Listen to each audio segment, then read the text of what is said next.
नाज़रीन अस्सलामुअलैकुम। A very very good morning to the viewers of A+ show में आपको खुशामदीद कहेंगे। मैं हूँ रुखमा इरफान मलिक और मेरे साथ मौजूद है अब्दुल रऊफ साहब और इस्लामाबाद स्टूडियो से हमें रोज़ाना की तरह हरमीत ज्वाइन कर रहे हैं। Harmeet, welcome to the studios. Good morning and good welcome to morning. You all. मतलब सुनाएं दोनों, कैसे हैं आप? हाँ हम बिल्कुल ठीक है ठीक हैं।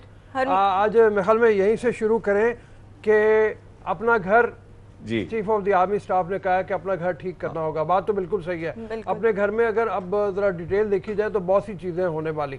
एक तो सबसे पहले हमारी मुआशी बिल्कुल। पॉलिसियाँ ठीक होनी चाहिए। जो हमारी अपनी राय है, हमें मुआशी तौर पे अपने पैरों के ऊपर खड़ा होना चाहिए। कोई भी मुल्क जो कर्ज़ों की दलदल में फंसा हुआ होगा वो ज़ाहिर है कैसे निकल पाएगा बिल्कुल। अपने आप को। और फिर ये जो तशद्दुद की कार्रवाइयाँ हैं इनको हमें ख़त्म करना होगा।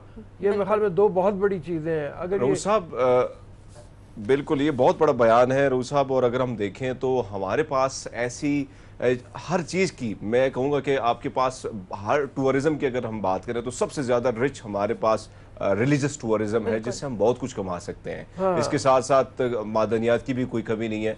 तो इन सारी चीज़ों पे अगर हम पहले से काम करते तो आज पाकिस्तान कहीं और होता। लेकिन अनफॉर्चुनेटली हम दहशतगर्दी के इस वार में भी जी जी जी बिल्कुल ठीक बात कर रहे हैं। बहुत सी चीज़ों को सुधारने की ज़रूरत है, लेकिन रऊफ साहब यहाँ पर मुल्क में सियासी इस्तेहकाम ज़रूरी नहीं है। पहले सियासी इस्तेहकाम आए तो हम बाकी चीज़ों को ठीक कर सकें। मुआशी इस्तेहकाम, एक गवर्नमेंट चल रही है, ऑपोजिशन मौजूद है, वो तो ठीक है। मेरे ख्याल में जहाँ इशारा बुनियादी तौर पे है वो दूसरा है। खैर इस वक्त हमारे A+ के हमारे साथ लोग मौजूद हैं और A+ के लोगों के साथ हम जरा हल्की फुल्की बातचीत करते हैं। बिल्कुल हल्की फुल्की बात में मैं अपने नाज़रीन को ये बताना चाहूंगी कि कल रऊफ साहब ने वैक्सीनेशन करवाई है कोविड के अगेंस्ट। जो वैक्सीन आई है वो आपने कहा, हाउ वाज द एक्सपीरियंस? बड़ा जबरदस्त। क्या बात है रूस साहब, हाँ बड़ा जबरदस्त तजुर्बा था। एक्सपीरियंस कैसा रहा आपका? यार बड़ा मज़ेदार मुझे तो रहा। मतलब मैं उससे पहले एक दिन गया था, मेरे भाई ने लगवाई और उसने मुझे कहा कि भाई कोई पता ही नहीं चलता कि वैक्सीन लगी भी है कि नहीं लगी, हल्की सी बाजू में सुई जैसे चुभती है। अच्छा। तो उसने मुझे कहा कि वो एक्सपो सेंटर में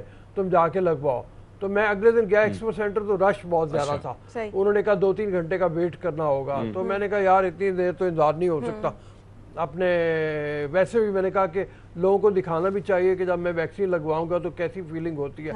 अभी थोड़ी देर बाद हम आपको एक रिपोर्ट भी दिखाएंगे जो मैंने वैक्सीन लगवाई तो किस तरह का हुआ। ये लोगों में बड़ा ये तासुर पाया जा रहा है कि अगर हम वैक्सीनेशन लगवाएंगे तो पता नहीं क्या हो जाएगा। बहुत से इसके हवाले से मिथ्स भी पाए जा रहे हैं, कुछ हकीकी बातें भी होंगी। आपको कोई जरा से भी कोई सिम्टम्स शो हुए जब आपने वैक्सीनेशन? बिल्कुल कुछ भी नहीं। आप बड़े आराम से जाएं वहाँ पे जाके अपने, सबसे पहली बात यह है कि जो एक नंबर उन्होंने दिया हुआ है 1166, अच्छा, उसके ऊपर आप अपना ID कार्ड नंबर, अगर आप 60 साल से ज्यादा के हैं, अभी सिर्फ उन लोगों के लिए है, आप अपना ID कार्ड का नंबर उस पर कल वज़ीर-ए-आज़म इमरान खान साहब ने भी वैक्सीन लगाई है ना सर? जी बिल्कुल बिल्कुल। तो वो हाँ वैक्सीनेशन, जी जी। आपको पिन कोड आ जाता है, वो पिन कोड जाके आप वहाँ पे देते हैं, वो आपका एक फॉर्म भरते हैं, आपके ब्लड प्रेशर, आपके बुखार वगैरह को चेक करते हैं। उसके बाद वो आपको आगे भेज देते हैं। वहाँ पे डॉक्टर आपके साथ बैठता है और आपसे पूछता है कि आप दवाइयाँ कौन सी खा रहे हैं, कोई मरज़ में मुब्तला तो नहीं है, एलर्जी तो नहीं है किसी चीज़ से। अच्छा। ये करने के बाद आपको वो इंजेक्शन लगा देते हैं और ये सारा प्रोसेस जो है ये 10 मिनट का है टोटल। अच्छा, यानी 10 मिनट में आप फ्री हो जाते हैं? अच्छा, 10 मिनट ये एक्सपो सेंटर में जो आपने कहा 2-3 घंटे लगते हैं, तो जिस सेंटर में आप गए वो कौन सा सेंटर था और वहाँ कितना? वॉल्टन रेलवे स्टेशन, मैं वहाँ पे गया था। और उसके बाद बताइए साहब, वैसे बताइएगा कि जिस तरह आवाम में एक तासुर दिया जाता है पर गलत अफवाहें भी फैलाई जाती हैं सोशल मीडिया के जरिए, थोड़ी बहुत घबराहट तो हुई कि नहीं? गए वहाँ पे कि मैंने भी वैक्सीन लगानी है? तो बिल्कुल कोई घबराहट नहीं हुई। और अलबत्ता ये है कि जब आप लगवा लेते हैं इंजेक्शन, उसके बाद वो आधा घंटा आपको कहते हैं कि यहाँ बैठ के इंतजार करें ताकि हम देख लें कि कोई रिएक्शन तो नहीं है किसी तरह का। सही। उसके लिए भी बड़े अच्छे कमरे बनाए हुए उन्होंने। वहाँ पे इमरजेंसी रूम है, डॉक्टर अवेलेबल है हर वक्त, और बड़ा प्रोसेस, यानी कि इंतजामात बड़े ज़बरदस्त किस्म के हैं। एक्सपो सेंटर में भी यकीनी तौर पर इंतजामात बड़े ज़बरदस्त होंगे। लेकिन आपने वॉल्टन रोड वाला रिकमेंड किया, वहाँ वॉल्टन रेलवे स्टेशन, रेलवे हॉस्पिटल। तो हम जल्द दिखाएं आपको कि कैसे मैंने वैक्सीन लगाई। सही सही। हम अपने नाज़रीन को वो पैकेज दिखाना चाहेंगे जो कल रऊफ साहब ने वैक्सीनेशन लगवाई है, उस पर एक खुसूसी पैकेज है, नाज़रीन को वो दिखाएंगे।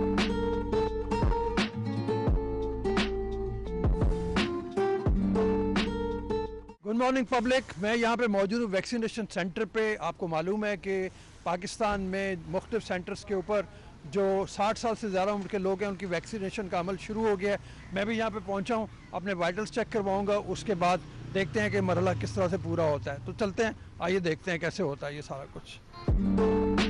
यहाँ पे आप देख रहे हैं बहुत ज़्यादा तादाद नहीं है लोगों की, कम ही लोग हैं। सबसे पहले आप इस काउंटर पे आते हैं और यहाँ पे आके आप अपना जो मैसेज होता है वो मैसेज दिखाते हैं। आपका अगर SMS आपको आया हुआ है तो वो SMS के तहत आपको बताते हैं कि यहाँ से आप अगले डेस्क पे जाएंगे। अगर आपको मैसेज नहीं आया तो आप 1166 के ऊपर मैसेज भेजेंगे और 116 से आपको कोड आ जाएगा। वो कोड आप यहाँ पे आके बताएंगे और उस कोड के मुताबिक आगे चलेंगे। थोड़ा सा आप भी बता दें कैसे होगा ये। अस्सलाम वालेकुम सर, ऐसे ही होएगा। आप ना 1166 से कोड नंबर भेजेंगे ना, ID कार्ड नंबर, मैसेज आएगा। अगर नहीं ना वो आया मैसेज तो दोबारा अप्लाई करें, फिर भी नहीं आता तो फिर ID कार्ड की कॉपी लगेगी, फिर ID कार्ड, हाँ फिर इंजेक्शन लगेगा, हाँ फिर फेल होएगा। फिर BP चेक करें। वाला जो कंडीशन है ना सिर्फ 70+ लोगों के लिए है। 60 से 70 ईयर के जो है उनके लिए पिन कोड लाती है। अगर पिन कोड नहीं आ रहा उनका तो उनको वैक्सीनेशन नहीं होगी। ज़रा दोबारा बता दें। अच्छा मैं रिपीट कर 70+ जो है ना वो वॉक इन कर सकते हैं विद ID कार्ड कॉपी, उनके लिए पिन ज़रूरी नहीं है। ठीक है। और 60 से 70 के दरमियान जो लोग हैं वो उनको ID कार्ड की कॉपी पे हम इंटरटेन नहीं कर रहे, सो उनके लिए पिन कोड लाजमी है। पिन कोड लाजमी है, जी। बड़ी मेहरबानी। और वो भी उन्होंने 1166 पे SMS जो है ना वो शो करवाना है, ओरिजिनल SMS, और अपना ID कार्ड दिखाना है, तो तब उनको हम इंटरटेन करेंगे। ठीक है, यहाँ से हम चलते हैं, हमने जाना है इस काउंटर के ऊपर। यहाँ पे रजिस्ट्रेशन का अमल मुकम्मल होता है। ये फॉर्म आपको दिया जाता है, ये फॉर्म आपने भरना है और ये फॉर्म भर के आपको दे देते हैं, जिसमें आपकी उम्र लिखी है, आपके ID कार्ड का नंबर लिखा है और आपको बता दिया जाता है कि आपने अगले काउंटर पे जाना है। बड़े आसान प्रोसेस है, कोई मुश्किल नहीं है इसमें, बहुत हेल्पफुल हैं ये लोग और बड़ी मदद कर रहे हैं। तो आप बगैर किसी तरद्दुद के यहाँ पे आएँ और यहाँ से आगे को चलें। रजिस्ट्रेशन के बाद आपने इस रूम में आना है। यहाँ पे आपके वाइटल्स चेक होंगे, आपका ब्लड प्रेशर चेक होगा, आपका टेम्परेचर चेक होगा और वो उसके मुताबिक आपको बताएंगे कि अगर आप बिल्कुल ठीक है, नॉर्मल फील कर रहे हैं, तो फिर आपको इंजेक्शन के लिए लेके जाया जाएगा। यहाँ पे हम चलते हैं।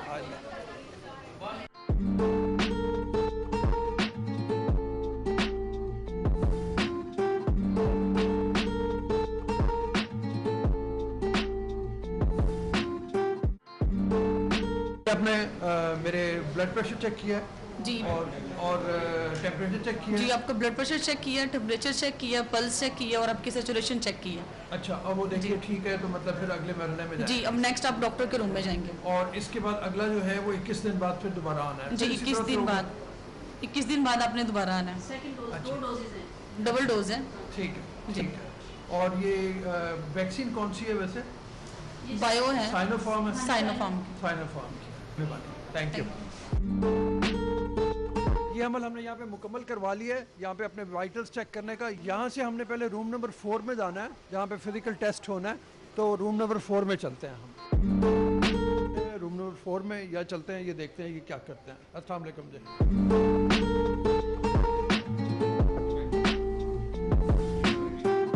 ये जरा बता दें ये प्रोसेस में क्या करते हैं? हम यहाँ पे पेशेंट की ब्रीफ से हिस्ट्री लेते हैं, उनकी फिटनेस देखते हैं और उसके बाद इन केस ऑफ उनको अंडर ऑब्जर्वेशन रखते हैं फॉर 30 मिनट्स और for any adverse event following immunization, तो बैकअप पे जो इमरजेंसी ट्रीटमेंट की अगर खुदा ना खासा किसी को ज़रूरत पड़े तो। वैसे अभी तक हुआ तो नहीं? अभी किसी को कोई रिएक्शन की हिस्ट्री नहीं है। Thank you.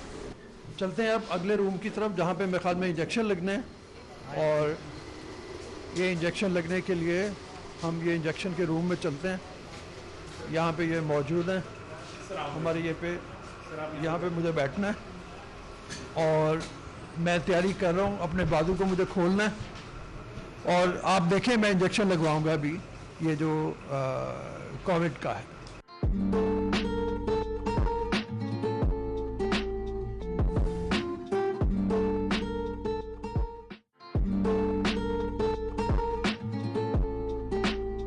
इंजेक्शन उन्हें लगवा लिया है और इसकी कुछ प्रिकॉशंस हैं, कुछ मतलब एहतियाती तदाबीर हैं जो ये बता रहे हैं। जी, इसके बाद क्या करना है? इसके बाद जब विजिटर आज हमारे पास आता है और वैक्सीनेशन उसको हो जाती है तो उसके बाद उसके लिए लाजमी है कि अपना रिटेंशन टाइम जो है वो पूरा करे। एटलीस्ट 30 मिनट्स वो वैक्सीनेशन सेंटर की हदूद में रहेगा ताकि कोई एडवर्स इफेक्ट फॉलोइंग इम्यूनाइजेशन जिसको एफी केस बोलते हैं कि कोई वैक्सीन से कोई एलर्जिक रिएक्शन तो नहीं हुआ किसी को, तो थोड़ा सा जांचने के लिए हमारे पास डॉक्टर भी मौजूद है, विंग मैनेजर हम यहाँ पे खुद भी मौजूद है, उसको ऑब्जर्वेशन रखते हैं। अगर वो बिल्कुल ओके रहता है तो फिर वो यहाँ पे डॉक्टर को दोबारा दिखाएगा कि आई एम फीलिंग वेल, मुझे कोई मसला नहीं है, कोई रिएक्शन नहीं है, तो वो फिर घर जा सकता है। ये प्रोसेस है सारा। अभी 10 तारीख से हमारा ये फंक्शन हुआ और अभी तक ऐसी कोई शिकायत नहीं आई कि जिसको कोई एडवर्स इफेक्ट फॉलोइंग इम्यूनाइजेशन हुआ हो, किसी को एलर्जिक रिएक्शन हुआ हो, या मोस्ट कॉमन वैक्सीनेशन के बाद ये है कि फीवर हो जाता है। हमें ये भी शिकायत अभी तक कोई मसूल नहीं कि किसी बंदे को फीवर भी हुआ हो, ऐसी कोई चीज़ नहीं आती। अल्हम्दुलिल्लाह बिल्कुल सेफ़ है। इसके पोस्ट वैक्सीनेशन इफेक्ट्स कोई नहीं है इस वैक्सीन के सिनोफार्म के। प्रॉपरली एक सिस्टम के तहत हम ये सारा प्रोसेस चला रहे हैं पंजाब गवर्नमेंट के तहत। तो अब ये आप कोशिश आपको भी सजेस्ट करूँगा कि आपने वैक्सीनेशन करवाई है तो आप पोस्ट वैक्सीनेशन एरिया में जाकर थोड़ा सा वेट करें ताकि अपने रिटेंशन टाइम आपका पूरा हो सके। वो कहाँ पे है? चले जी पोस्ट वैक्सीनेशन रूम में चलते हैं जहाँ हमें इंतजार करना है जाके।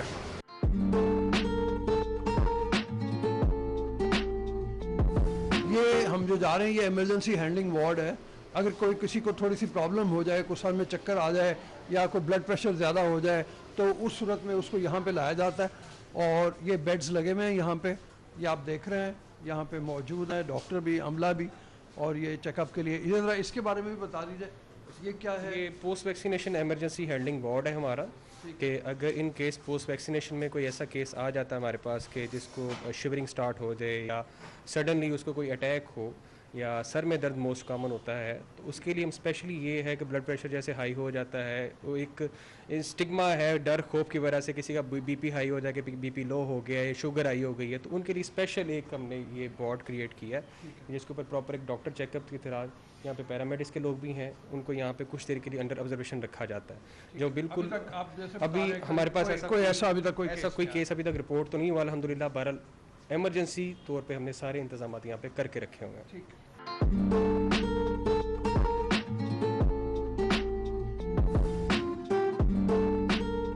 इसमें यह है कि एटलीस्ट मैक्सिमम रिटेंशन टाइम जो सजेस्टेड भी है ऊपर एडवाइजरी की तरफ से भी 30 मिनट्स है कि 30 मिनट यहाँ पे आप स्टे करेंगे।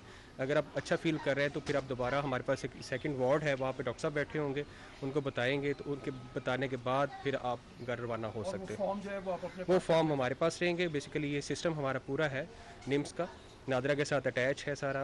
जो पिन कोड आपने प्रोवाइड किया 1166 से आपसे मिला, वो हमारे पास आया, CNIC हमारे पास लिखा आया, आपका नाम, पता, ईच एंड एवरीथिंग वो सिस्टम पे ऊपर अपडेट हो जाएगी ताकि जो सेकंड डोज के लिए आपको अलर्ट एक जारी होना वहाँ से वो भी आपको मिल जाए और तस्दीक भी हो जाए कि फ़लाना बंदा फ़लाने पिन कोड के साथ उसका ये CNIC था, उसको इस सेंटर से इस वक्त इम्यूनाइजेशन हो चुकी है, उसकी वैक्सीन हमने कर दी हुई है। बड़ी मेहरबानी, बहुत शुक्रिया, थैंक यू। अब हमें यहाँ पे इंतज़ार करना थोड़ी देर, 15-20 मिनट हम इंतज़ार करेंगे, उसके बाद हम दोबारा जाएंगे, डॉक्टर को बताएंगे और देखेंगे कि कोई रिएक्शन तो नहीं हुआ। तो आइए चल के इंतज़ार करते हैं। यहाँ पे कुछ और लोगों ने भी वैक्सीन लगवाई है, उनसे भी चल के बात करते हैं कि उनको कैसा महसूस कर रहे हैं वो लोग। जी, आपने लगवा ली वैक्सीन? जी हाँ। कोई रिएक्शन, कोई आपको कोई तकलीफ? कुछ नहीं। और यहाँ आने का मरहला कोई मुश्किल पेश आया हो? जी नहीं, बड़े आराम से हो गया? बड़े आराम से, बगैर लाइन में लगे? शुक्र अल्हम्दुलिल्लाह। चले, बड़ी जबरदस्त। आपने भी लगवाई वैक्सीन? हाँ जी।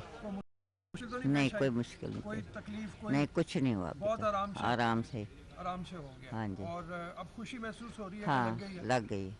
चले, जबरदस्त। आपने लगवा लिया वैक्सीन? आराम से लग गई है? बिल्कुल। कोई तकलीफ, कोई कुछ नहीं, कोई मुश्किल नहीं पेश आई? ये बाजू ऊपर किया हुआ, दर्द तो नहीं हुआ? ना। अच्छा, वो तो इंजेक्शन वास्ते की था सी ना। अच्छा। और खुश हो गए उन? चलो जी, अल्लाह पाक करम करे। All the best. ठीक है।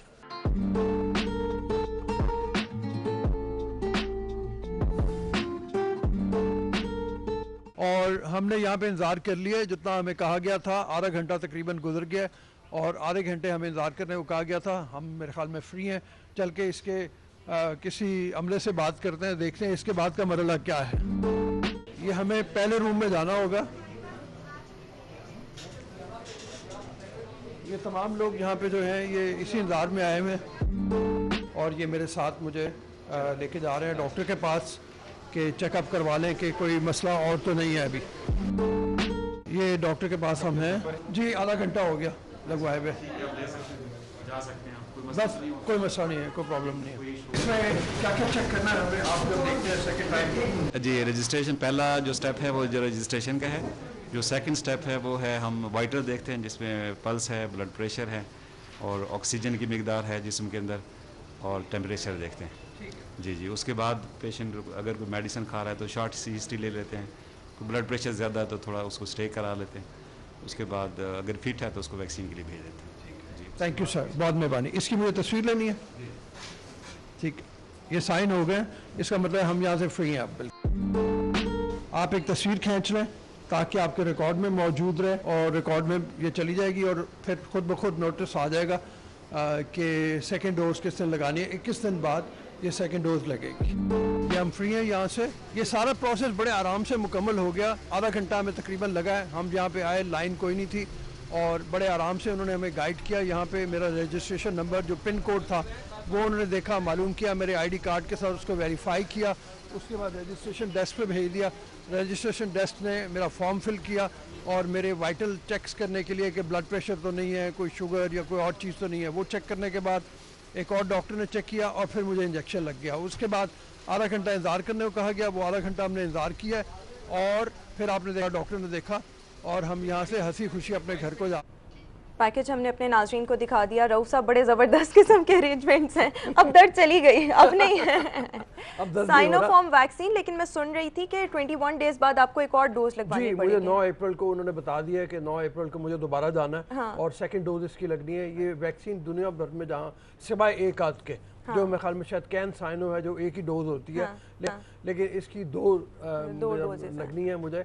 और जाके हरमीत बड़े गौर से देख रहा है। हरमीत, तो मैं तो हो आया, मैं हर वो पहलू जो जिस मरहले से गुजरना होता है तो बड़ा आसानी से वो जो प्रोसेस है, आपने हर चीज़ पर बड़ी गौर से वो कैमरा उसके साथ साथ आपने बताया। हाँ। क्योंकि जाहिर बात है हमारे बुजुर्ग हैं, काफ़ी सारे अब हम पाए जाते कहीं नहीं, बड़े लाइनों में बैठना होगा, ये करना होगा, वो करना होगा। तो प्रोसीजर जो आपने दिखाया बड़ा आसान सा है रूफ साहब। और वैसे इंजेक्शन लगाने के बाद आप बड़े फ्रेश नजर आ रहे थे। मुझे वो पिंकी कलर जो है ना, वैसे भी कलर भी सूट कर रहा था। मैं ऐसे लग रहा था कि मैं जानबूझ के पहन के गया था पिंक शर्ट, ताकि मतलब लगे कि और ज्यादा खुशी हो रही है। नहीं तो वो होता ही है ना कि लोग हमारी वो फिल्मों में, ड्रामों में होता ना कि जरा सा कोई जज्बाती सीन होता तो काले कपड़े पहले से पहन लेते हैं। ये नहीं, आपने कॉन्शियसली कल पिंक कलर के कपड़े पहने थे जो कि मेरे कपड़ों के साथ कल मैच भी हो रहे थे। तो अभी थोड़ी देर में अभी हम जाएंगे ब्रेक के ऊपर। ब्रेक के बाद जब वापस आएंगे तो हम होंगे डॉक्टर साइम और ज़रा उनसे भी और इन्फॉर्मेशन लेंगे कि बाकी सेंटर्स में, इस्लामाबाद में कल जो खबर है पाकिस्तान भर से वैसे तो वो ये है कि एक साल में सबसे ज़्यादा जो दोबारा केसेस आए हैं कोरोना के वो बढ़ गए हैं। इस्लामाबाद में बहुत ज़्यादा केसेस बढ़े हुए हैं।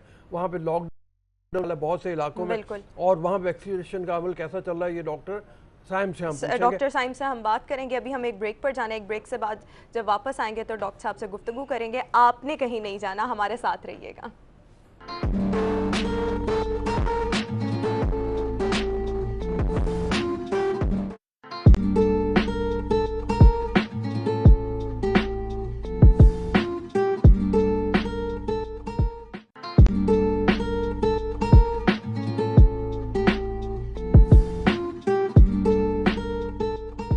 पहले हमने आपको एक खूबसूरत सा पैकेज दिखाया और उसमें हम लोगों ने अरेंजमेंट्स आपको दिखाए कि जिस तरह से कोविड के पेशेंट को वैक्सीन लगाई जा रही है। रऊफ साहब ने भी कल वैक्सीन लगवाई और रऊफ साहब का बड़ा पॉजिटिव रिस्पांस आया है कि इंतजामात जो थे वो बड़े भरपूर थे। तो इस्लामाबाद में सर सिचुएशन कैसी है? स्टूडियोज में हमारे साथ मौजूद हैं, उनसे चल के बात करते हैं। अस्सलाम वालेकुम डॉक्टर साइम। वालेकुम सलाम सर, हाउ आर यू? मैं बिल्कुल ठीक ठाक। मैं तो जैसे अभी आपको बताया होगा इन्होंने, मैं तो कल वैक्सीन लगवा के आया हूँ तो बड़ा अच्छा। कैसा फील कर रहे हैं सर वैक्सीन के बाद आप? मैं तो बिल्कुल फर्स्ट क्लास फील कर रहा हूँ। मतलब मुझे तो लग रहा है जैसे बहुत मज़े से हो गया सारा काम, बड़ी आसानी से। यही हम इस्लामाबाद के बारे में जानना चाह रहे हैं कि इस्लामाबाद में भी ऐसे इंतजाम हैं। वहाँ तो मुझे टोटल प्रोसेस 10 मिनट का लगा अंदर जाने में, और उसके बाद आधा घंटा जो इंतज़ार करना था तो मैं 40 मिनट्स में मैं फ्री हो गया। और कोई रिएक्शन, कोई कुछ नहीं, कोई दर्द नहीं, कोई बुखार नहीं, कोई ऐसी बात नहीं है। तो ज़रा इस्लामाबाद के बारे में बताइए। बिल्कुल सर, मैंने भी जी जी जी नहीं सर, बिल्कुल आप सही कह रहे हैं। मतलब मैं बड़ा खुश हूँ कि आप मतलब वन ऑफ द पॉइनियर्स में गए हैं। हम वही कह रहे हैं कि everyone should be getting vaccinated. और आपका मैं देख रहा था वाकई काफ़ी स्मूथ सेल था। तो सर अल्लाह का शुक्र है कि इस्लामाबाद में भी इस तरह के ही इंतजाम किए गए हैं। All the way from parking to exit, हर चीज़ को बहुत स्मूथ बनाया गया है। And I think the government is doing a great job in this and we should appreciate their efforts, because यही बात है कि these are the small things that make you more, मतलब बेसिकली कि आप आ जाएं और लगवाएं। एंड जैसे आपने लगवाया, आपको पता है कि इट्स अ सेफ वैक्सीन। और मतलब आपने देखा होगा, जैसे आप जब मैं देख रहा था आपकी भी फुटेज के, जी बिल्कुल गए हैं, वेरी कर्टियस स्टाफ, ग्रीट करता है, हेल्प करता है। व्हील चेयर चाहिए, व्हील चेयर ले आएंगे, गाड़ी चाहिए, गाड़ी आ जाएगी, गॉल्फ कार्ट आ जाएगी, दिल take to the screening centre, आराम से स्क्रीन करने के बाद, वैक्सीन लगाने के बाद, एंड देन प्रोसीजर है। डॉक्टर साहब, मैं यहाँ पर आपसे ये पूछना चाहूंगी कि ये कितने % चांस है, जैसे ये तो आप बता रहे हैं और रऊफ साहब ने भी बताया कि जो वैक्सीन है वो सेफ है और उसके कोई सिम्टम्स शो नहीं हुए बाद में। लोगों में इस हवाले से बड़े र्यूमर्स और मिथ्स पाए जा रहे हैं। उनको लगता है कि हमने अगर वैक्सीन लगवा ली तो शायद पता नहीं क्या हो जाएगा। कुछ लोगों में एलर्जिक रिएक्शंस की शिकायत आ रही थी, कुछ में ये भी इबाम पाया जा रहा था कि शायद इसमें कोई इनफर्टिलिटी हो जाती है। तो मेरे ख्याल में ये तमाम मिथ्स हैं। लेकिन यहाँ पर सवाल मेरा ये है कि जिसने कोरोना वैक्सीन लगवा ली है, कितने % चांसेस हैं कि कोरोना उसको फिर भी हो सकता है? ओके, सो मैम हमारे पास जो जो वैक्सीन बेसिक पार्ट में आ चुकी है वो है साइनोफार्म, और इसकी जो एफिकेसी है वो है 80% के करीब। तो मतलब 80% आप प्रोटेक्ट हो चुके हैं और 20% चांसेस हैं कि शायद फिर से हो जाए, which is very very less comparative to 80% protection जो आपको मिल रही है। हम ये कहते हैं कि जी वैक्सीन लगवा के यही है कि आप अपने आप को काफ़ी हद तक प्रोटेक्ट कर चुके हैं। लेकिन हाँ, आप फेस मास्क फिर भी पहने, हैंड वॉश फिर भी करें, ताकि आपकी कैरियर ना बन जाए। अच्छा डॉक्टर साहब, अगर हम देखें एक तवील मरहला था, वबा की वजह से काफ़ी मुश्किलात का सामना था, लेकिन अगर हम देखें तो ये मामला अब सुधार की तरफ एक बार फिर भी हम देखते हैं कि दोबारा ये चीज़ें बढ़ रही हैं। कैसे देखते हैं जो आम पेशेंट्स थे, जो दीगर अमराज में मुब्तला थे, उनको, क्योंकि आपने ऑलरेडी ड्यूटी मुख्तलिफ हॉस्पिटल में की है, तो कितने मुश्किलात का उनको सामना था और आप लोगों के लिए भी कितना मुश्किल था कि उनको भी हैंडल करना, फिर कोरोना के पेशेंट को भी हैंडल करना, थोड़ा सा बताइएगा। सर वही बात है कि कोरोना के पेशेंट जो थोड़े से हमारे लिए ज़्यादा समझ लें स्पेशल होते थे, इन द सेंस कि they would require more care and more frequent monitoring. मतलब आपको याद होगा कि जब पहला बिल्कुल शुरू में आया था तो होम क्वारंटाइन की पॉलिसी नहीं थी हुकूमत की। Everyone had to be there in the hospital और इन अ सेंटर, बिकॉज हमें नहीं पता था कि हमने क्या देखना है। And with the passage of time नई गाइडलाइंस आई, अच्छी ट्रीटमेंट्स आई। मतलब अगर मैं कुछ का नाम लूँ तो रेमडेसिविर आ गई, एक्टेमरा आ गई। तो मतलब वही बात है कि it was a very nightmare for us in the beginning, not for just us, all over the world doctors के लिए, क्योंकि एक नई डिजीज थी। ठीक है, तो मतलब ये काफ़ी इंपॉर्टेंट चीज़ें हैं कि मतलब पेशेंट को हमने प्रॉपर तरीके से देख लिया और अच्छा काम कर लिया। और अब हम वही कहते हैं कि जी वी नो द ट्रीटमेंट माशाल्लाह। और वो बात है कि कोविड से घबराना नहीं है, लेकिन बचना जरूरी है। अच्छा डॉक्टर साहब, ये फरमाइए। रोहू साहब कुछ पूछना चाहेंगे? जी रोहू साहब। हाँ, मैं ये पूछना चाह रहा हूँ कि इनकी फैमिली में किसी ने लगवाई है अभी तक, बड़ी उम्र के लोगों ने, या आगे जाके लगवाने का इरादा हो? सर एक तो मैंने खुद लगवाई है, हेल्थ केयर वर्कर, और मेरे फादर क्योंकि वो 60+ थे तो वो भी पहली डोज लगवा चुके हैं। अच्छा, जबरदस्त। तो अगर मैं अपनी फैमिली के लिए कह रहा हूँ कि लगवाना चाह रहा हूँ तो आई थिंक सब कुछ लगवानी चाहिए। यानी कि जो लोग इस वक्त कंफ्यूजन का शिकार हैं, वो कंफ्यूजन दूर करके ये सबको वैक्सीनेशन लगवानी चाहिए, टर्न बाय टर्न, मतलब मरहलावार लग रही है तो जिसकी भी टर्न आती जाए वो लगवाते जाए। डॉक्टर साहब, मैं यहाँ पर आपसे ये सवाल करना चाहूँगी, ऐसे पेशेंट्स जो कि 60+ हैं, कोरोना हुआ, एंटीबॉडीज़ बन गई, ठीक, उसके बाद भी उनको वैक्सीनेशन लगवाने की ज़रूरत है, क्योंकि एंटीबॉडीज़ आपको प्रोटेक्ट करेंगी ना कोविड से दोबारा होने में। लेकिन ये भी सुनने में आ रहा है कि जो एंटीबॉडीज़ हैं वो कोई 3 महीने तक बॉडी के अंदर रहती हैं, उसके बाद गायब हुए हो जाती हैं, ख़त्म हो जाती हैं। तो फिर भी आपको क्या वैक्सीन लगवानी है? मैम बिल्कुल, आपने बिल्कुल सही जवाब भी दिया और सही सवाल ही पूछा कि जिनको हो चुका है कोविड उनको भी वैक्सीन लगवानी पड़ेगी, और जितना जल्दी वो रिकवर करते हैं साथ ही वैक्सीन लगवा सकते हैं। सिर्फ एक्टिव कोविड में हम वैक्सीन नहीं लगा रहे, जिस तरह आप कोविड नेगेटिव हो जाते हैं हम वैक्सीन लगवा सकते हैं, क्योंकि पॉइंट ये है कि जो आपकी बॉडी का अपना इम्यून रिस्पॉन्स है वो 3 से 4 महीने रहेगा, और वो भी कितना रोबस्ट रहेगा या नहीं रहेगा हमें नहीं पता। लेकिन अगर आपने वैक्सीन लगवा ली है तो उसका जो एक आपका जो एंटीबॉडी रिस्पॉन्स है, जो वैक्सीनेटेड प्रोग्राम है, उसमें आपका जो इम्यून रिस्पॉन्स है बहुत अच्छा है और बहुत कारआमद है। डॉक्टर साहब, अगर हम देखें इस वक्त मुख्तलिफ जम्मू कश्मीर की मैं बात करूं, इस वक्त मुख्तलिफ ऐसे इलाके हैं जहाँ पे दोबारा ये केसेस जो है उसमें बढ़ रहे हैं, इसमें ज़्यादा केसेस आ रहे हैं, इस्लामाबाद में भी ज़्यादा आ रहे हैं। अब आपको क्या लगता है कि किस तरह दोबारा इसको, क्योंकि पहले तो 60+ जो लोग हैं उनको वैक्सीनेशन लग रही है, तो दोबारा मरहला जो है कितना जल्दी आप आएंगे उन दूसरे पेशेंट्स तक जो इस वक्त जो तादाद बढ़ रही है उसको कंट्रोल करने के लिए? आपके पास और क्या हिकमत अमली हुकूमत की जानिब से क्या इसके लिए इक़दाम मज़ीद किए जा रहे हैं? सर, एक तो जो इक़दाम हमने सुनने में आ रहे हैं वो ये है कि vaccine for 18 to 60 will be opening any time soon. तो एक तो ये बहुत अच्छा होगा कि हमारे पास वैक्सीन आ चुकी हैं, हमने जस्ट ओपनिंग करनी है and we go to the 18 to 60 की पॉपुलेशन को करते हुए। दूसरा ये है कि वही जिस हमने लास्ट टाइम लॉकडाउन किए थे, तो वही स्मार्ट लॉकडाउन, वही अगर जो हमारे सिक्योरिटी मेजर्स हैं फिर से जाते हैं, I think it should be a great thing to do. बाकी मुल्क भी कर रहे हैं, यूके ने भी कर दिया। इसी तरह ट्रैवलिंग बैन्स जो आ रहे हैं, I think that is a very good thing as well. ठीक है, डॉक्टर साइम हमारे साथ मौजूद थे। डॉक्टर साहब, थैंक यू हमें इतना डिटेल में बताने का, और आई होप कि जो लोग हैं वो इस चीज़ से मुस्तफ़ीद होंगे जो हमने पैकेज भी दिखाया, और उनकी ये कन्फ्यूजन दूर होगी कि जो कोविड की वैक्सीन है वो लाजमी लगवाई जाए जैसे कि किसी की भी टर्न आती है। अभी हम एक ब्रेक की तरफ जाने रऊफ साहब, ब्रेक के बाद जब वापस आएंगे जो लेटेस्ट ट्रेंड्स हैं ख़वातीन के लिए, ये सेगमेंट बहुत खुसूसी और मज़े का होने वाला है। हमारे लिए नहीं है, तुम्हारे लिए, नहीं आपके लिए भी है, हम जेंट्स के ट्रेंड्स पर भी बात कर लेंगे। अभी हम एक ब्रेक की तरफ जाते हैं। ब्रेक के बाद जब वापस आएंगे तो फैशन डिज़ाइनर हमारे साथ मौजूद होंगे, और ख़वातीन के लिए को खुश होना चाहिए, इसलिए स्टे ट्यून, कहीं नहीं जाइएगा। Good morning public.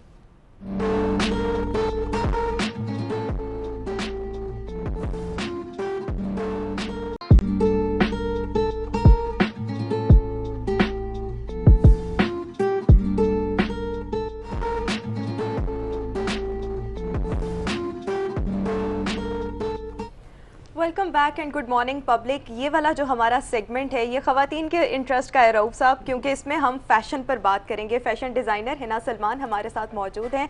हिना, सर्दी जा रही है, बल्कि जा चुकी है, और गर्मी आ रही है। इस बार मौसम बहार में अभी कौन कौन से ट्रेंड्स इन हैं, और जो गर्मियाँ आ रही हैं उसमें कौन कौन से ट्रेंड्स इन? अच्छा, हमेशा से हम समर्स को हमेशा स्प्रिंग के साथ मंसूख करते हैं, क्योंकि समर्स और स्प्रिंग का बहुत आपस में ना एक जोड़ है। वो इसलिए क्योंकि समर्स के कलर्स लेके हम लोग स्प्रिंग में यूज़ करते हैं, स्प्रिंग के कलर्स लेके हम समर्स में यूज़ करते हैं। तो it's always been both of the seasons are collated with each other. इस बार जो है पेस्टल्स आर इन, पेस्टल्स हमेशा से बहुत इन रहे हुए हैं। ट्रेंड्स वाइज जो है चीज़ें बदल गई हुई हैं। We are coming with longer trends, longer outfits, longer attires, more of like वो कॉन्सेप्ट ख़त्म हो चुका हुआ है कि लड़की पतली है तो लंबे पहनेगी, अगर लड़की थोड़ी सी आप चबी हैं तो वो शॉर्ट पहनेंगी या लॉन्ग पहनेंगी। इस तरह के कोई ट्रेंड्स नहीं है। Everything is in fashion now days. यानी कि शॉर्ट शर्ट्स भी चल रही हैं, लॉन्ग शर्ट्स भी चल रही हैं, सब कुछ आजकल चल रहा है। और ये कि वैसे भी कोविड की वजह से थोड़ी चीज़ें जब चेंज हुई हैं, थोड़े ट्रेंड्स भी चेंज हुए हैं, स्टाइलिंग भी चेंज हुई है, लोग बहुत प्लेन्स की तरफ आ गए हुए हैं। People are not spending that much, but they are more preferring plains and bolds. And इसकी क्या रीजन है कि मतलब कोविड तो आया लेकिन कपड़े तो पहन नहीं है, कपड़े पहनने भी वैसे थे। शेर है ना बड़ा मशहूर, मैं कपड़े बदल कर जाऊं कहाँ, मैं बाल बनाऊं किसके लिए? यही मैं भी कहने लगी थी। आपने बहुत अच्छी बात की कि मैं कपड़े बदल कर जाऊं कहाँ, और पिछले साल तो लोग कहीं नहीं गए। किसके लिए? और नहीं, अपने लिए ना, इंस्टा के लिए, स्नैपचैट के लिए बाल बनाऊं। तो उस वजह से like plains were very much in fashion. एकदम से ट्रेंड ड्रिफ्ट हुआ है कि जहाँ थोड़े से फ्लैशीनेस थी, जहाँ थोड़े से ब्लिंग ब्लिंग होता था, वहाँ से लोग सटल कलर्स में आ गए हैं। और फिर there was a chaos in the world and people were like more of thinking to spend less। अच्छा, यानी वो आपके पास ऐसे भी कोई कस्टमर्स आ रहे हैं जो कह रहे हैं कि हमारे पास इतना बजट है और हमें इतने में ड्रेस तैयार चाहिए? बजट तो हमेशा से ही मेन फोकस रहा है ना, हमेशा से कोविड से पहले भी। It's not about COVID, it's just about कि people who come to me obviously have their own budgets, और बजट्स के बगैर तो काम होता ही किसी का भी नहीं है। बिकॉज हर फैमिली ने हर एरिया में अपना एक वेडिंग बजट होता है, एक आगे ईद इज कमिंग, तो we are more focusing on Eid trends आ रहे हैं। ईद के लिए we are preparing our collections. Eid के लिए basically the trends are these are longer, the sort of thing I'm wearing longer with like more subtle, more light, because Eid की ना ज्यादा पीक की गर्मी है और ना अभी मौसम ठंडा है, मॉडरेट है, अच्छे मौसम में आ रही है। वरना पिछले कई सालों से ईद तो बहुत शदीद गर्मी में आ रही थी। हरमीत हमारे को एंकर इस वक्त इस्लामाबाद स्टूडियोज में मौजूद हैं और वो बेताब है, आपसे कोई सवाल करना चाहते हैं। जी हरमीत। अच्छा है ना, मौसम बदल रहा है जैसे रोमा ने कहा, तो जब मौसम बदलता है, गर्मी आती है, तो क्या लाइट कलर जो है उसकी तरफ आप लोग जाते हैं या वैसे ही चल जाता है? Summers is all about pastel because obviously बात है ये लाहौर की is like such a scorching summers और हमेशा से कहते हैं ना कि लाइट कपड़ों पे रिफ्लेक्ट होती है, हल्के रंगों पे लाइट रिफ्लेक्ट होती है, डार्क कलर्स में एब्जॉर्ब होती है, तो ये तो कॉन्सेप्ट है ही। और फिर लाइट समर्स में हमेशा से लाइट आंखों को अच्छे लगते हैं और कहते हैं ना कूल फीलिंग देता है और वेरी कूल इफेक्ट्स, तो this is all about that's why. But again ये कि वो depends on person to person. Dark colours भी यूज होते हैं, women who are little bit like heavy, they think कि डार्क कलर्स में वो अब्जॉर्ब हो जाती हैं, वो पतली लगती हैं, although we think differently, we designers think entirely different। कह रही हैं कि खवातीन जो कि चबी होती हैं उनको लगता है हम डार्क कलर्स पहनेंगे तो हमारा मोटापा थोड़ा सा कवर हो जाएगा। Is it so? No, it's not about that। उससे ज्यादा वो बोल्ड होती हैं डार्क कलर्स के अंदर, वो ज्यादा प्रोमिनेंट होना शुरू हो जाती हैं एकदम से, मौसम जरा गर्म है और एकदम से डार्क ब्लैक्स में या डार्क पर्पल्स मैजेंडास में, सियान कलर्स में वो एकदम से बाहर निकलेंगे, तो यानी कि ये पीपल विल थिंक यार ये सब गर्मी में इतना हैवी कलर पहना हुआ है, इतना डार्क कलर क्यों पहना हुआ है। It's all about. अच्छा, मेरा माइंडसेट ऐसा है कि आप चाहे गर्मी हो चाहे सर्दी हो, लेकिन जो आपको सूट कर रहा है या जो भी मुझे शॉपिंग करते हुए जो भी चीज़ अच्छी लगेगी वो मैं बाय कर लूँगी। मैं ये नहीं देखूँगी कि ये कूल कलर है या ये डार्क टोन है तो मैं ना लूँ। नॉर्मल कॉन्सेप्ट यही है, but we designers always we have preferred, like हमारे क्लाइंट्स आते हैं, हम उनको हमेशा समझाते हैं कि अपने पे गर्मी भी तो है ना, आपका एक टेम्परेचर है, आप 47, 45, 44 इज़ लाइक नॉर्मल टेम्परेचर। अगर हम लाहौर शहर की बात करें, कराची की बात करें तो इंटायरली डिफरेंट है, इस्लामाबाद की बात करें तो इंटायरली डिफरेंट है। Depends on very to person and depends on the weather and depends on the condition they are living in. हम पंजाब की जनरली बात कर लेते हैं ना, पंजाब की बात की जाए तो पंजाब की तो गर्मी बहुत ज्यादा है। पंजाब में वो कॉन्सेप्ट नहीं है कि we will be coming on the AC and going on the AC, no, we have to go elsewhere. हमारे वो इस तरह के फैसिलिटीज भी लोगों के पास नहीं है। तो अभी we should talk about the message, we should talk about आम लोगों के ऊपर बात की जाए तो आई थिंक कूल कलर से उनको हमेशा से ही अफेक्ट कूल रहेगा, समरी इफेक्ट रहेगा। वार्म कलर से उनको गर्मी भी ज़्यादा लगेगी। अच्छा, वार्म कलर से गर्मी भी ज़्यादा रहेगी। लेकिन है ना, मैं आपसे यहाँ पर ये भी पूछना चाहूँगी कि बाज़-औक़ात ऐसे होता है कि जो छोटे लोग होते हैं वो अपने लिए एक ख़ास किस्म का पैटर्न चाह रहे होते हैं जस्ट टू लुक टॉलर, और जो टॉल होते हैं उनके लिए आप किस तरह के पैटर्न जो हैं वो सजेस्ट करेंगी हमारे नाज़रीन के लिए, बताइए। टॉल हमेशा से हम ये बताते हैं कि taller women who looks for a shorter dresses, और ताकि they want to look like normal, जिनकी जो हाइट बहुत ज़्यादा होती है,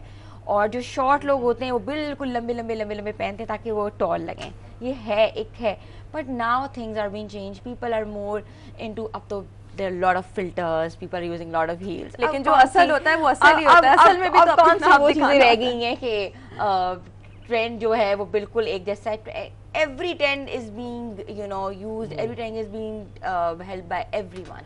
हर बंदा हर ट्रेंड हर चीज़ पहन रहा है। अच्छा, आज से पहले जो ईद भी आई वो मतलब पिछले कई सालों में हमने देखा ईद बड़ी शदीद गर्मियों में आती रही और उसमें लॉन और कॉटन चल रही थी और लोग ये सेमी फॉर्मल की तरफ उस तरह से नहीं जा रहे थे। जो लॉन और कॉटन के प्रिंट्स थे उन्हीं पर ही कोई ना कोई ऐसा मोटिव बना होता था कि मतलब अब इस दफ़ा ईद पर वो चीज़ें। डिज़ाइनर कॉन्सेप्ट क्या है? डिज़ाइनर कॉन्सेप्ट ये है कि वी आर प्रोवाइडिंग, अगर आपका फैब्रिक इज़ लॉन, ठंडा फैब्रिक है, उसमें इस तरह की एम्बेलिशमेंट कर देना ताकि वो फॉर्मल्स पे यूज़ करें, इवन ढोलक पे, इवन वेडिंग्स में अब इस साइड पे बहुत लॉन्स यूज़ हो रही हैं क्योंकि गर्मी बहुत है, जून जुलाई की शादी है, how they gonna cope up, it's so much sweating. अच्छा, अगर आप इजाज़त दीजिए एक छोटी सी ब्रेक ले लें, वापस आएंगे आपकी तरफ, कुछ थोड़ी सी प्राइसेस वगैरह की भी बात करेंगे। महंगाई बहुत हो गई है, कपड़े बहुत महंगे हो गए हैं, उसके हवाले से बात करेंगे, लेकिन अभी चलते हैं एक ब्रेक की तरफ। ब्रेक ले लो। ब्रेक, बस अब हम ब्रेक पर जा रहे हैं, आपने कह दिया तो ब्रेक ले ली। Good morning public.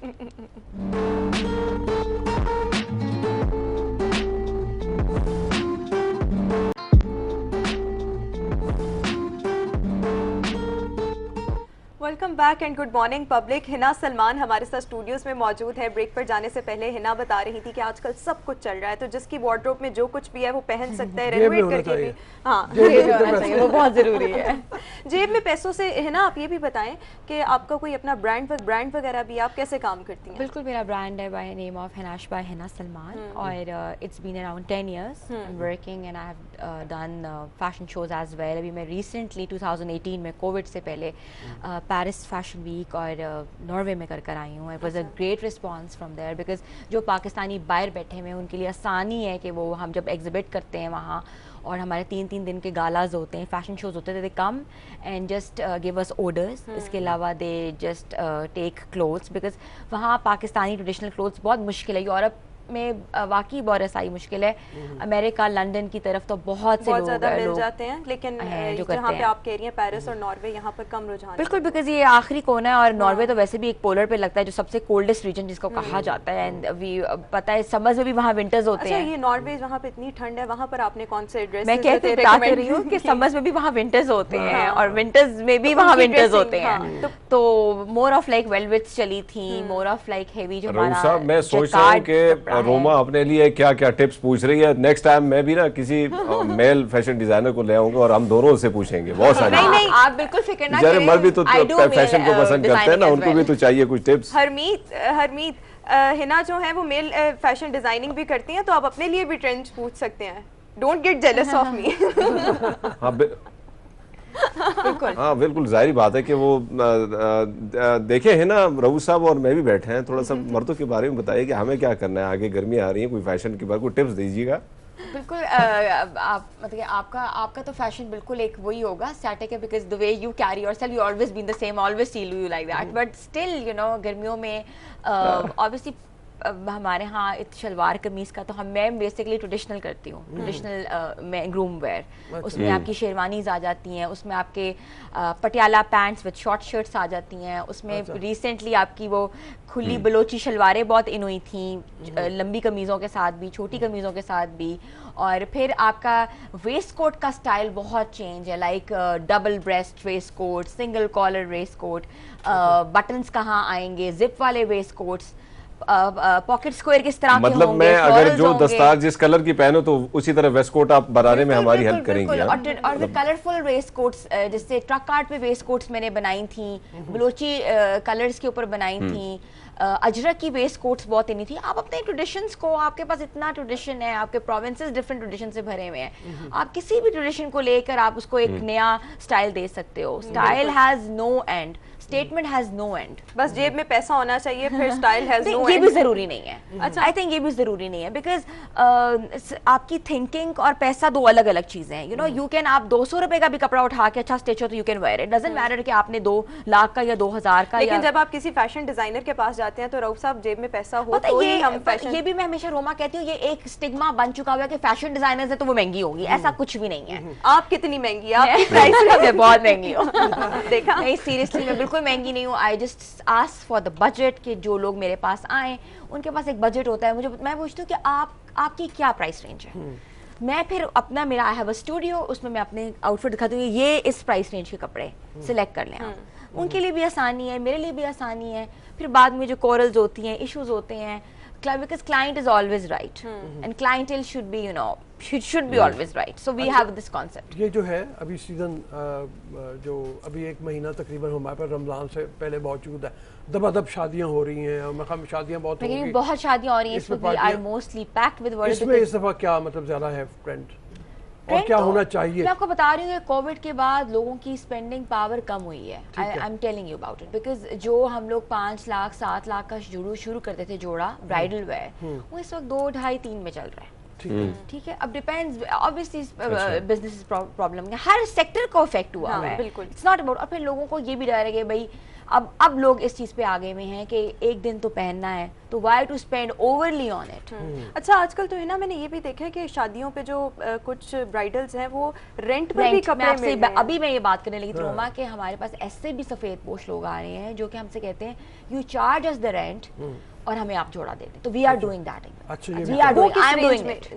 अच्छा है ना, वैसे कोविड आने के बाद हमने देखा कि जितने भी फैशन शोज तो हल्के फुल्के जो हो रहे थे, उसमें एक चीज थी कि जिस कलर का आपने सूट पहना है उसी तरह मास्क भी बनाया. तो क्या मास्क भी आपने कुछ डिजाइन किए हैं? बिल्कुल मास्क डिजाइन किए हैं, बट जो ब्राइड है जिसने लाख रुपए का मेकअप कराया है वो अपना मुंह तो आधा छुपाएगी नहीं.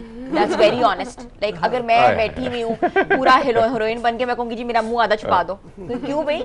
तो मास्क उन्हीं लोगों के लिए जो इर्द गिर्द के बेचारे जो ओल्ड एज है 45 to 60 वाले, वो मास्क मुझसे काम वाले बनवा रहे हैं, जो तमाशाई होते हैं, मतलब जो कहती है ना जो हॉट ट्रेंड चला था, फैशन में मास्क भी अब फैशन में बदल चला हुआ है, लेकिन नॉर्मली जो ब्राइड्स हैं they are not wearing mask, that's लेकिन मैंने इंस्टाग्राम पर कुछ ऐसे पिक्चर्स देखी हैं ब्राइडल शूट में मास्क पहने हुए हैं, वो मेरे ख्याल में सिर्फ कोविड से टैग किया हो या उन्होंने बताया हो लोगों को, फैशन ट्रेंड बन गया हो, बट ट्रेंड में नहीं है, ब्राइड्स आर नॉट वेयरिंग। अच्छा है ना, मैंने आजकल इंस्टाग्राम पर ही मैं काफ़ी अरसे से ये चीज़ फॉलो कर रही हूँ कि जो ब्राइडल्स हैं उनके जो दुपट्टे हैं उसके ऊपर एक लिखा होता है फलां की दुल्हन, फलां की दुल्हन। ये क्या ट्रेंड है? ये ट्रेंड ये आया है कि निकाह का ये है ट्रेंड। जिस तरह पहले निकाह होता था कि अच्छा निकाह के भी ट्रेंड्स चेंज होते रहे, पहले माइक पे निकाह होता था इस तरफ, अब वो हो गया एक फ्लावर सा उन्होंने बनाया हुआ है बाहर सा, एक तरफ लड़की बैठी हुई है तो लड़का बैठा हुआ है और लड़का लड़की को नहीं देखता, जब निकाह होता है तो उसको आदत है वो फिर रिमूव पीछे करता है फ्लावर्स, तो आदत है आगे उसकी दुल्हन। तो वो बस वो एक वो कॉन्सेप्ट है ना, वेल का कॉन्सेप्ट है। वेल तो अरब्स का कॉन्सेप्ट था, Arabs used to take, and it's being अगर आप रिलीजन पे इसको बात करें तो मुस्लिम्स हमारा भी थोड़ा हमारा भी है, इसमें कल्चर है, बट ये कल्चरल है। ये अगर कहना है कि आपको कोई रिलीजियसली फॉलो या रिगरसली फॉलो हो रहा, तो ऐसा नहीं, कल्चरल ट्रेंड है, सही नेचुरल ट्रेंड है। और आजकल सब कुछ ही चल रहा है। हिना सलमान हमारे साथ मौजूद थी और इन्होंने बड़े टिप्स दिए और ये भी बताया कि आप लोग सब कुछ पहन सकते हैं, कोई ज़रूरत नहीं कि आपके पास बहुत ज़्यादा पैसा हो या कोई ख़ास ही आपने वार्डरोब बनानी है, क्योंकि आजकल सब कुछ चल रहा है। एंड आई एम श्योर कि आपको इस सेगमेंट से बहुत ज़्यादा फ़ायदा हुआ होगा। रऊफ साहब, हमें एक ब्रेक की तरफ जाना है, ब्रेक के बाद जब वापस आएंगे डॉक्टर साद बशीर मलिक हमारे साथ मौजूद होंगे, क्योंकि नफ्सियाती मसाइल बहुत ज़्यादा बढ़ रहे हैं, तो हम जो मेंटल इलनेस है इस पर बात करेंगे, लेकिन एक ब्रेक के बाद आपने कहीं नहीं जाना। Stay tuned. Good morning public.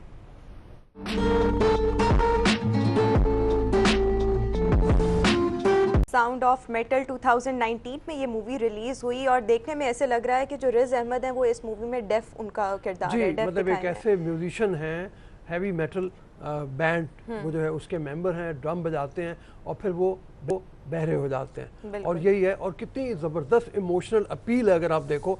असल में जिस चीज़ की तरफ हम इशारा करना चाहते हैं वो ये है कि नॉमिनेशन आपकी फ़िल्म की या किरदार की तभी होती है जब आप कोई ऐसा किरदार करें जो मल्टी लेयरिंग जिसकी हो, जिसमें बहुत ज़्यादा मार्जिन हो एक्टिंग का। हमारे यहाँ बदकिस्मती से हरमीत, हमारे यहाँ बदकिस्मती से ऐसी फिल्में नहीं बनती। देखो ना कितना अछूता सब्जेक्ट है कि एक आदमी जब बहरा हो जाता है फिर वो दुनिया के साथ कैसे कनेक्ट करता है, अपनी महबूबा के साथ कैसे कनेक्ट करता है, छोटे छोटे बच्चे जो डेफ हैं उनके साथ कैसे कनेक्ट करता है। बड़ा सब्जेक्ट जब आप फिल्म बनाएंगे तभी आप अंदाज़ा कर सकते हैं कि आपकी नॉमिनेशन होगी बड़ी किसी अवार्ड के लिए, उसके बगैर मुमकिन नहीं है। और रऊफ साहब, एक और चीज़, हम हमेशा हमारे जितने भी प्रोड्यूसर्स हैं या दीगर जो फिल्म इंडस्ट्री से मुंसलिक लोग हैं उनका ये गिला शिकवा रहता है कि हमारे पास पैसे नहीं है, हमारे पास कोई सपोर्ट करना स्पॉन्सर नहीं है। लेकिन अगर आप देखें कई मूवीज़ ऐसी हैं जिन पर खर्चा बिल्कुल ना होने के बराबर है, उसके बावजूद एक स्टोरी में इस किस्म की जान होती है कि फिल्म वो कमाल की अपना सब कुछ वो उससे ज़्यादा तौक़ात से ज़्यादा वो बिजनेस कर लेती है। यही प्रॉब्लम है कि हम जो सोशल इशूज़ हैं या दीगर ऐसे इशूज़ जो लोग देखना पसंद करते हैं उसकी तरफ जो हकीकत के करीब हैं या हकीकत पर मबनी है उस पर हमारे यहाँ फिल्म इंडस्ट्री में बड़ा कम काम किया जाता है, जिसकी वजह से आज भी हम देखते हैं कि वही मामलात हैं, वही इंडस्ट्री उसी तरह कभी हल्के फुल्के रूज पे चली जाती है तो फिर ही गिर जाती है। ये चीज़ जो है ना ये बड़ी ये बाकी हरमीत ने बिल्कुल ठीक बात की कि हमारी मूवीज़ कुछ अच्छी हैं लेकिन वो हल्के फुल्के रूज तक ही जाती हैं, इससे ज़्यादा जो बिल्कुल एक होता है ना ज़बरदस्त किस्म का स्टैंडर्ड उसको नहीं मीट कर पाती, शायद वसाइल की कमी। किसी वक्त इसके ऊपर जरा तफसील से भी बात करेंगे। मेरा तो ये सब्जेक्ट भी है चूंकि मतलब खास तौर पे दिल को छूने वाला कि हम क्यों ऐसा नहीं कर पाते। अभी चलते हैं गर्मियों की सौगात, बाहर की सौगात, स्ट्रॉबेरी। वैसे रऊफ साहब आपको पसंद है स्ट्रॉबेरी? मुझे बहुत पसंद है और मैं आपको बताऊं किसी ज़माने में बाहर के मुल्कों से आया करती थी और बड़े बड़े होटलों में जब उसकी नुमाइश होती थी तो बड़ी महंगी वो मिला करती थी जो स्ट्रॉबेरी थोड़ी सी क्रीम के साथ, और आपको फ़र्ज़ की आज की कीमत में 2000 रुपये में या 3000 रुपये में मिला करती थी। अब तो आपको 100 रुपये किलो पे आपको हर जगह। ये कितने टाइम पहले की बात है जब स्ट्रॉबेरी इतनी महंगी मिलती थी? बहुत साल पहले की बात है जब हम पढ़ते थे उस जमाने की। तो बहरहाल आपको एक पैकेज दिखा स्ट्रॉबेरी कहाँ पैदा होती है, कहाँ पर एक खुसूसी पैकेज है, वो हम अपने नाज़रीन को दिखाएं। आइए चल के देखते हैं।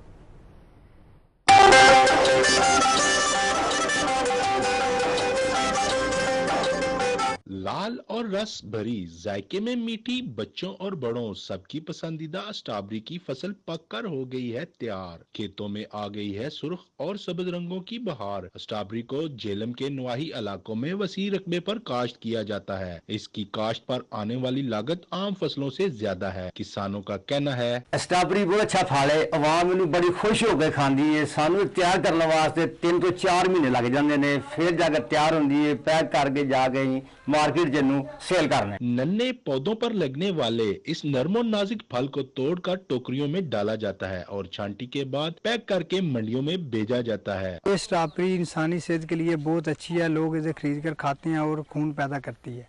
स्ट्रॉबेरी ऐसा फल है जिसे देखते ही मुंह में पानी भर आता है। बड़े तो बड़े, बच्चे भी बड़े शौक से खाते हैं। हाजमेदार होने के बायस स्ट्रॉबेरी ना सिर्फ सेहत के लिए मुफीद है बल्कि जायके में भी कोई इसका सानी नहीं। Ghulam Qadir, public news.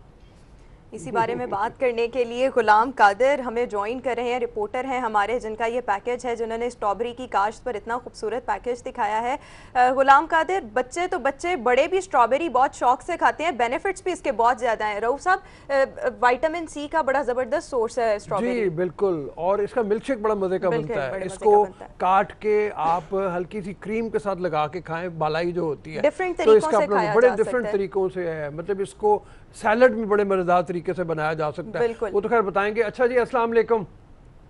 जी वालेकुम अस्सलाम। रऊफ साहब क्या हाल है आपके? ठीक है सर, अल्लाह का शुक्र सर, गुड मॉर्निंग आपको। और ये बताइए कि कितना वसी एरिया जहाँ पे ये हो रही है और आजकल इसका रेट क्या है वहाँ से जब चलती है तो? जी, स्ट्रॉबेरी का फल जो है पूरी दुनिया में पावर फूड के नाम से मशहूर है। स्ट्रॉबेरी ना सिर्फ जायके और लज्जत में लाजवाब है बल्कि ग़िज़ाइयत में भी कोई इसका सानी नहीं है। इसमें मौजूद मिनरल और विटामिन किन्नू सेब और केले से ज्यादा मजबूत और ताकतवर होते हैं। स्ट्रॉबेरी मुल्क के दीगर शहरों की तरह झेलम में भी वसी रकबे पर काश्त हो रही है। इस फसल की काश्त पर आने वाली लागत भी दूसरी फसलों से ज्यादा आती है। काश्तकार जिम्मेदारों के मुताबिक इस पर मेहनत भी ज्यादा करनी पड़ती है। नन्हे नन्हे पौधों पर लगने वाला ये नरमो नाजुक फल 3 से 4 माह में पक कर तैयार होता है। तिब्बी माहिरीन के मुताबिक स्ट्रॉबेरी खाने के बेशुमार फायदे भी हैं, जैसे कि स्ट्रॉबेरी खाने से दिल के अमराज और हार्ट अटैक का खतरा कम होता है, बुखार, नजला, जुकाम और दूसरे इन्फेक्शन से बदन महफूज रहता है। स्ट्रॉबेरी के आप दिलदादा हैं। वैसे वहाँ पे रिपोर्ट बनाते हुए कितने टोकरे खा चुके हैं आप? ऐसे मजा तो आता है ना खेतों में बैठ के ऐसे फ्रेश होके खाता है बंदा। आपको भी खिलाएंगे अगर मौका मिले तो। नहीं, हरमीत पूछ रहे हैं कि कितने टोकरे आप इस पैकेज को बनाते हुए स्ट्रॉबेरी के खा चुके हैं? नहीं, टोकरे तो नहीं, हमने थोड़ी सी खाई है, इतनी ज्यादा तो नहीं खा सके। अच्छा, तो ये बताओ कि वहाँ से किस रेट पे चलती मालिक ने ये यहाँ तो अब शहर में चौक चौराहों में जो रेडियो पे भी अब तो ये आम फल जो है बिक रहा है 100-150 रुपए किलो में फरोख्त हो रहा है और शहरी खरीद रहे हैं इसे बड़े अच्छे। मेरे ख्याल में लाहौर में भी 100 रुपए के करीब 120 कादिर, मौसम बहार की तो ये सौगात है। क्या दीगर दूसरे मौसम जब भी आते हैं उसमें भी कोई उगाने की कोई वो है उस झेलम में, या बस इसी जब बाहर आती है तो तभी इसको उगाया जाता है? मौसम सरमा में यहाँ का किन्नू बहुत ज्यादा जो है ना मशहूर है और यहाँ पर काफी ज्यादा सब्जियां जो है उगाई जाती हैं, बाग वगैरह हैं और काफी ज्यादा जो है ना यहाँ पर काश्त होती है। अच्छा साहब देख लें, विटामिन सी सारा जो है प्रोवाइड झेलम से हो रहा है। ध्यान से सुने ये बात कादिर की। कादिर, मैं आपसे ये भी पूछना चाहूंगी, जैसा कि आपने ये कहा कि इसकी काश्त पर बड़ी लागत आती है, व्हाई इज इट सो? ऐसा क्यों है, इतना पैसा क्यों खर्च हो जाता है? देखें जी, ये बिल्कुल छोटा सा पौधा है और इसकी हिफाजत भी बहुत ज्यादा करनी पड़ती है। और दूसरी जो जैसे कि गंदम और दीगर फसलें काश्त की जाती हैं, उन फसलों से ज्यादा इनकी हिफाजत करनी पड़ती है और इसकी काश्त पे खाद स्प्रे वगैरह भी ज्यादा करनी पड़ती है। इसकी लुक आफ्टर करने के लिए 2-3 बंदे जो है लाजमी जो हर वक्त जो इसके ऊपर होते हैं इस फसल। बड़ी मेहरबानी sir, thank you very much. बहुत मजे का पैकेज था आपका, मुंह में पानी हमारे भी भरा है। और मेरे तो घर में फ्रीजर में पड़ी हुई है, मैं जाऊंगी और मिल्क शेक बनवा कर आज लाजमी। वो आई थी मेरे लिए आई और वो खराब हो जाती है ये बड़ी जल्दी, तो मैं खा नहीं पाई तो फिर फ्रीज कर ली थी। फ्रीज तुमने भी रखी है कि नहीं फ्रीजर में अपने? नहीं सर, मैं तो क्या कहूँ, मुझे तो वैसे अच्छी लगती है, हल्के फुल्के बाजार से गुजरते हुए ले लेते हैं और उस पर काला नमक जो है ना हल्का छिड़केंगे तो उसका फिर अलग स्वाद आता है। और वैसे भी आपने बात की कि विटामिन सी और ये तो जरूरी है आजकल के दिनों में। हाँ। अच्छा, लेकिन इसका टाइम ड्यूरेशन बड़ा थोड़ा सा होता है और बड़ी जल्दी खराब भी हो जाती है। हाँ, हरमीत ने एक नया तरीका बता दिया, काला नमक छिड़क के खाएं। हमने काला नमक छिड़क के नहीं खाई कभी। हम हमेशा जो है वो बालाई के साथ खाते हैं। अच्छा, इसका तो शेक भी बड़े मजे का होता है। चलो ये बलाई वाला तो इस बार मैं ट्राई करूंगा। अच्छा, मैं एक और चीज आपको बताती हूँ बलाई वाले के साथ। आपने इसका जो जूस होता है ना, उसको स्प्राइट या 7 अप में अगर मिलाकर पिए ना, तो वो भी बड़ा मजे का फ्रिजी सा ड्रिंक बन जाता है, बड़े मजे का होता है वो। ओह जबरदस्त। ये देखो कितनी रेसिपीज तो हमने बता दी हैं। चलो ये तो नए टिप्स मिल रहे हैं बाजी। हाँ, स्ट्रॉबेरी पर नए ट्रिप्स मिल रहे हैं। बिल्कुल ऐसे ही है। मतलब हम इसके बाद थोड़ी देर बाद A+ के जो हमारे नाजरीन हैं उनको तो खुदाफिज कह देंगे, लेकिन हमारे जो पब्लिक के हैं वो हमारे साथ मौजूद होंगे। तो बस ये थोड़ी सी टिप दे दें कि जब हम उनसे खुदाफिज कहेंगे उसके बाद हमने आना है यहाँ पे। एक बहुत ज़बरदस्त कॉन्फ्रेंस हुई मॉस्को में, रशिया में, और वो अफगान पीस प्रोसेस के हवाले से बड़ी इंपॉर्टेंट है। उसके हवाले से हम बात करेंगे लेकिन एक ब्रेक के बाद। हाँ, वो एक ब्रेक के बाद। लेकिन ये है कि उसकी अहमियत बहुत ज़्यादा है। 1 मई को यहाँ से अमरीकी फ़ौजों ने चले जाना है। जो वादा डोनाल्ड ट्रंप ने किया था, एक वादे के ऊपर साइन किए थे ज़ल्मे खलीलज़ाद, उसमें बड़े उनकी पेशरफ्त हुई थी। उन्होंने तालिबान लीडरों से दोहा में मुज़ाकरात किए और उसके नतीजे में ये हुआ कि एक वादा है। अच्छा, हालात उसके बाद से उस तरह के बेहतर नहीं रहे जैसे कि तवक्को थी। हमले भी होते रहे, तालिबान के हमले भी होते रहे, मुख्तलिफ और अनासर जो हैं वो भी इसमें। और अभी भी ये रऊफ साहब कहा जा रहा है कि अमरीकी फ़ौज का इनखला जब भी होगा, उस मतलब 1 मई जो कि एक डेट दी हुई है, उसके बाद भी यहाँ पर बाहमी खाना जंगी का खदशा मौजूद है। इसी के लिए ये सारी बातें हो रही हैं। उसको मेक श्योर किया जाए, यकीनी बनाया जाए कि यहाँ पे हालात पुरअमन रहेंगे। और उसके लिए ये पहली बार ऐसा हुआ है कि रशिया में यहाँ पे इकट्ठे हुए हैं लोग। अमेरिका से भी पहली बार आए हैं, चाइना से भी हैं, जो स्टेक होल्डर हैं पाकिस्तान से भी हैं, और अफगानिस्तान के भी मुख्तलिफ धड़े वहाँ पे मौजूद हैं। तो रहीमुल्लाह यूसुफ भाई हमारे साथ मौजूद होंगे। अभी चलते हैं ब्रेक की तरफ। एक ब्रेक की तरफ चलते हैं। A+ के वो नाजरीन जो हमारे इस सेगमेंट को देखना चाहते हैं वो पब्लिक न्यूज़ पर हमें देख सकते हैं। A+ के नाजरीन को हम अल्लाह हाफ़िज़ बोलेंगे और पब्लिक न्यूज़ के नाजरीन के लिए आपसे मुलाकात होगी एक ब्रेक के बाद। आपने कहीं नहीं जाना।